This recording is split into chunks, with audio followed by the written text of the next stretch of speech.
Oke, kembali lagi bersama saya di Movila. Kali ini saya ada informasi yang sangat menarik ya, tentunya untuk para pemirsa semua. Dan kali ini saya tidak mau banyak bicara ya terkait dengan pembahasan atau video kali ini. Tetapi sebelum ke video atau pembahasan, silakan tekan tombol subscribe-nya dulu biar kalian tidak ketinggalan informasi-informasi terbaru dari channel ini. Dan seperti apa video atau pembahasan kali ini, mari langsung kita simak bersama pemirsa semua. Ini sangat menarik pemirsa. Ini Bang Kodari Bahasa ya. saya begini Bang, sebetulnya ya yang dikehendaki ya oleh para pengurus Golkar di daerah untuk menjadi ketua umum Golkar itu ya dari dulu tuh sebetulnya Pak Jokowi. Pak Jokowi lah yang mereka terima sebagai orang yang paling tepat untuk memimpin Partai Golkar gitu. Bahwasanya kemudian Pak Erlangga jadi ketua umum, itu kan karena kerlingan matanya Pak Jokowi. Ya, kalau pakai bahasa yang berbeda dari cerita Abang tadi ya, bahasa Iya, iya, sederhananya iya, ya, saya iya. sederhanakan. Itu kan kerlingan matanya Pak Jokowi. Hmm.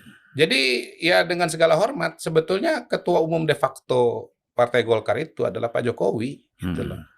Dan pada titik itu ya sebetulnya Pak Erlangga harus kembalikan dulu ini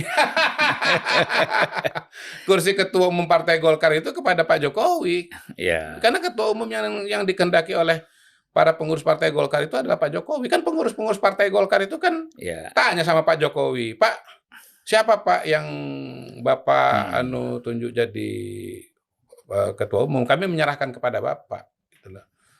Dan ya hemat saya juga sebetulnya kenaikan suara Partai Golkar ini ada aura Pak Jokowi yang sangat kuat di sana. Iya, iya. Kan dikampanyekan Pak Jokowi, dikampanyekan namanya, Bahkan mereka siap.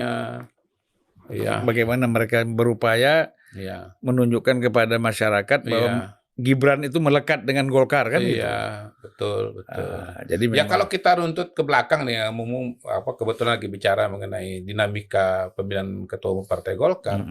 Kalau kita kembali kepada Munas di Bali ya, kan ketuaan Pak Erlangga ini kan terjadi karena kekosongan kan. Ada kekosongan karena ada masalah hukum pada Pak Novanto gitu loh. Nah, Pak Novanto sendiri ketika maju sebagai calon ketua umum di Munas Bali itu, seingat saya, pesaing terkuatnya adalah Ade Komarudin. Ade Komarudin. Gitu, iya. Pak Erlangga tuh nomor berapa ya? Nomor 4. Nomor 8. 8 ya. Dari 9 kandidat. Nomor 9-nya Syahrul Yassin Limpo, SYL. Yang kemudian pindah ke partai Oh ya, itu ada Nasdem. ya, ada juga ini kan Aziz Samsudin. Ada Aziz ya. Samsudin ya. Macam-macam lah nama. Beberapa nama lah pada waktu itu. Jadi ya kalau meruntut kepada itu, memang jelas bahwa sebetulnya ini adalah pulungnya Pak Jokowi, ini adalah powernya Pak Jokowi, ini adalah kekuatannya Pak Jokowi, ini sebetulnya adalah figurnya Pak Jokowi yang mendudukkan Airlangga di situ gitu. Jadi kerlingan matanya Pak Jokowi aja itu. Kalau ditanya sama pengurus Partai Golkar, saya kira ya pada hari ini ya sebetulnya yang punya apa ya, punya marwah ya, atau punya kapasitas yang paling besar untuk memimpin partai sebesar Golkar itu ya Pak Jokowi gitu loh, sebetulnya. Ya itu jadi menurut saya ya Erlangga ini mau coba lu aja. Ya kan gitu. Atau mungkin merasa sudah bahwa memang saya ini ketua umum yang sesungguhnya gitu, ketua umum yang paling hebat gitu. Istilah anak Medan bilang sur diumbang. Sur diumbang. Kena umbang, kau hebat ya. Karena di masa kamulah Golkar bisa mendapat kursi besar, beda tipis dengan PDIP, mengalahkan partai presiden, ya Gerindra. Nah, dia lupa diri akhirnya. Bahwa dia lupa bahwa itu semua adalah betapa besar jasanya Pak Jokowi di dalam membesarkan Golkar, ya kan? Dan bagaimana Pak Jokowi berbeda ketika hadir di dalam acara ulang tahun partai lain dengan partai Golkar. Ya menurut saya dalam konteks itu ya kebetulan Pak Jokowi juga kan mau selesai masa jabatannya, ya teman-teman di Golkar kalau punya pikiran bahwa Partai Golkar harus mengalami revitalisasi, Partai Golkar menjadi partai rakyat gitu. Ya sebetulnya opportunity-nya ada di Pak Jokowi. Ya, saya kembali lagi ya, kenapa tidak dimasukkan Indobarometer dan Sirus Network ya? Saya melihat begini, ada kekhawatiran di dalam Golkar ini, seolah-olah kalau ini masuk nanti, Sirus Network masuk, kemudian Indobarometer masuk di sini, salah satu pertanyaan surveinya adalah siapa yang pantas jadi ketua umum Golkar. Ya kan? Nah, mereka takut itu ternyata nanti rekomendasinya yang pantas tuh Pak Jokowi, kan, jadi tambah takut. Iya, tapi sebetulnya itu kalaupun jawabannya begitu kan memang ya gini Bang, partai politik itu bukan hanya seperti tokoh-tokoh politik, dia harus juga melihat dan mendengarkan aspirasi masyarakat. Kalau Pak Jokowi jadi ketua umum Partai Golkar, saya kira Partai Golkar akan bergerak dengan sangat-sangat luar biasa gitu. Karena Pak Jokowi kan punya bakat ya dan punya kebiasaan untuk belusukan. Ya Pak Jokowi pasti akan belusukan di seluruh Indonesia, bukan hanya kepada pengurus tetapi juga kepada rakyat. Gitu. Nah, saya setiap kali ada kongres atau munas Partai Golkar, biasanya saya tuh sering ditanya, bagaimana Mas Kodari soal kepemimpinan di Partai Golkar? Saya bilang sampai hari ini saya masih mencari dan menunggu adanya ketua umum Partai Golkar yang seperti Bang Akbar Tanjung, yang daya jelajahnya, yang konsolidasi politiknya itu ke daerah itu luar biasa. Itu Bang Akbar tuh salah satu ciri khasnya itu luar biasa konsolidasinya ke daerah. Itu sebabnya Bang Akbar itu sampai hari ini masih sangat dihormati di Partai Golkar.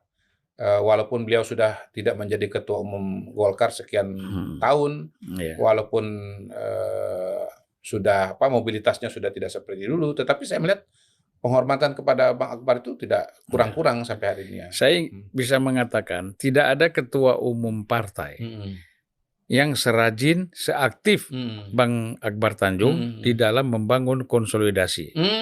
Beliau ini ada acara apapun, misalnya pernikahan anak ketua DPC, dia datang itu. Saya salut juga, karena saya kan sempat 3 tahun ya di Harian Pelita, dia sebagai wakil sekjen, Pak Darmono sebagai ketua umum waktu itu, Bang Akbar wakil sekjen Partai Golkar. Ya, jadi kita suka tanya, ya kan, kok ini berapa kali sidang redaksi, Pemret nggak ada kan, Pemretnya wah ternyata dilihat di meja dia undangan anak ketua DPC Jawa Timur, kadang-kadang Pemret Pelita siapa? Bang Akbar. Oh, Bang Akbar itu pernah Pemret Pelita? Iya.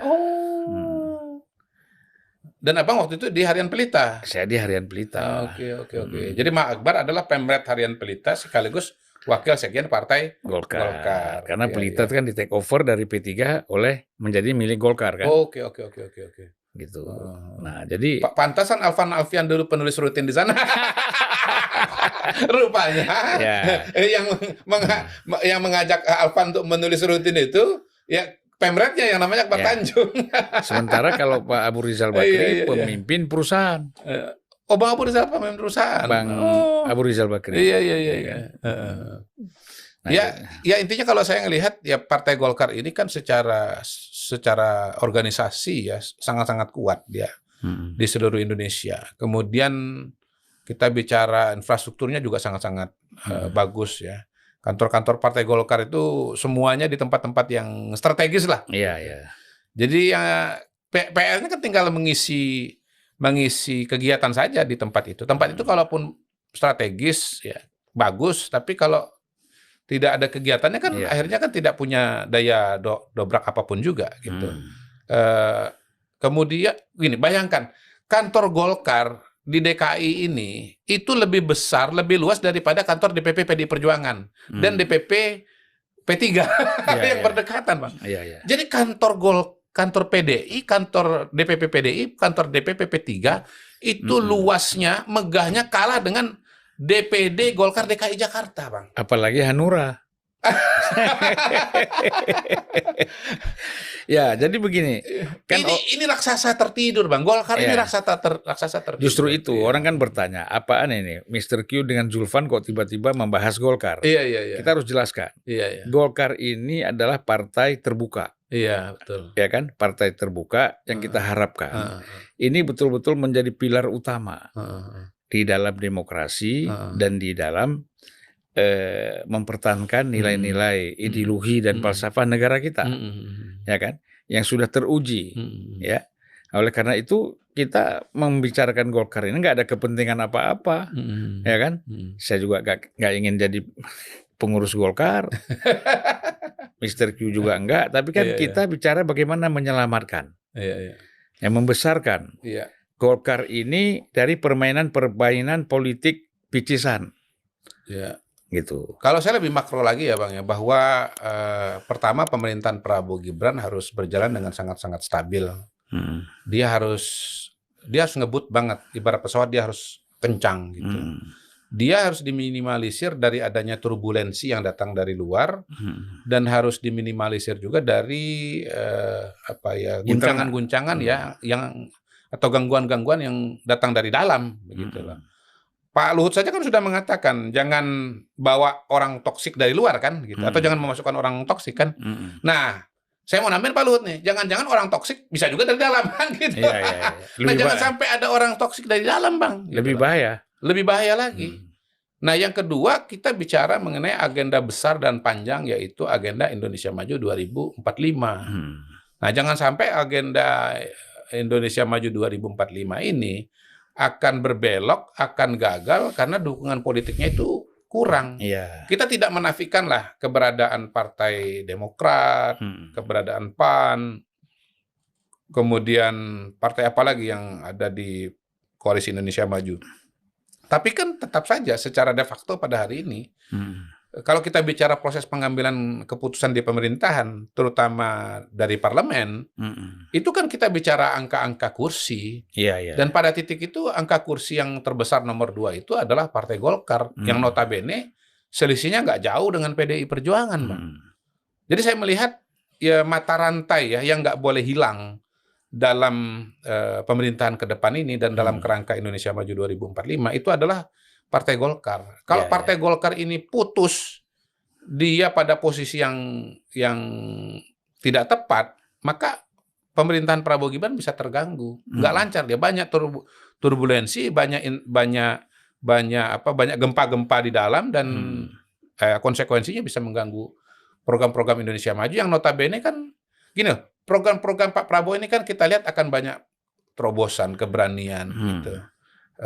Dia mindsetnya Pak Prabowo, saya lihat menerobos sekat-sekat yang ada atau batasan-batasan yang ada. Kita nggak usah ngomong program-program yang badan pendapatan negara lah dan yang lain-lain. Yang sederhana saja soal makan siang gratis misalnya.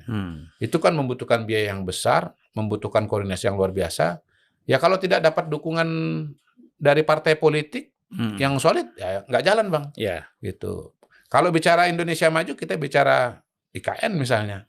IKN membutuhkan usaha yang besar, dukungan yang besar, biaya yang besar. Kalau itu juga tidak didukung karena partai politik di dalam kemudian lebih ikut irama dari yang berada di luar pemerintahan, nggak jalan juga, Bang. Gitu, Bang.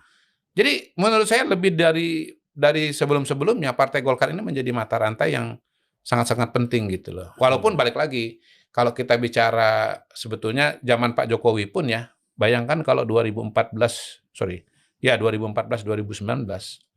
itu Partai Golkar tidak bersama Pak Jokowi. Menurut saya ceritanya akan lain itu loh.